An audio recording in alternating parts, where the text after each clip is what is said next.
Initially, I thought my parents would reject the idea and wouldn't allow her boyfriend to move in, but I had no idea they were actually planning to agree with her and kick me out instead.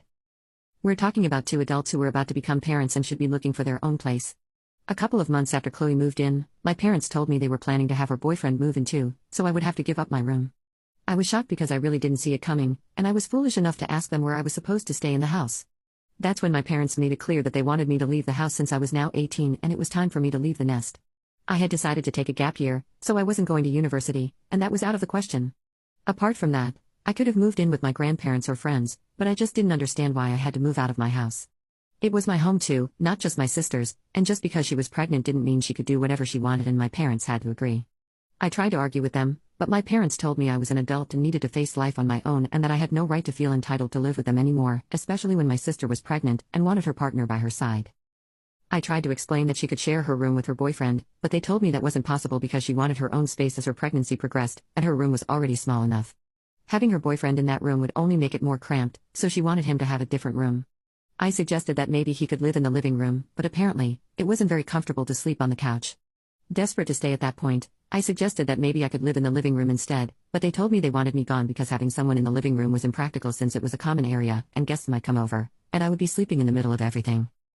They simply weren't willing to listen to me, and after a while, it became very clear that they just wanted me to leave.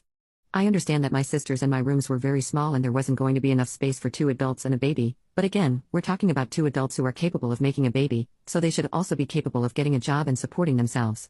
I definitely blame my parents for how they treated me, but I also thought my sister was being unreasonable and entitled. She not only wanted her boyfriend to move in with us, but she also wanted a separate room for him, which meant I had to move out even though I wasn't ready for it. I felt terrible and had a huge fight with my family the day they told me to leave. I called them selfish and said I never wanted to see them again because they were disgusting and horrible people, and I was ashamed to even be related to them. Then I packed up and called a couple of friends to help me move out over the next 3 days. I spoke with my grandparents, my mom's parents, and they were a bit hesitant about letting me live with them, but I didn't blame them since my grandfather had always been very ill, and my grandmother already had enough on her plate taking care of him.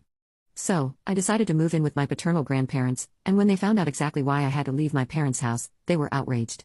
They really told my parents what they thought of them and then stopped talking to them altogether. I was very depressed despite having my grandparents and friends by my side. I had always thought I had a good relationship with my parents and even with my sister, so I didn't understand why they were treating me this way.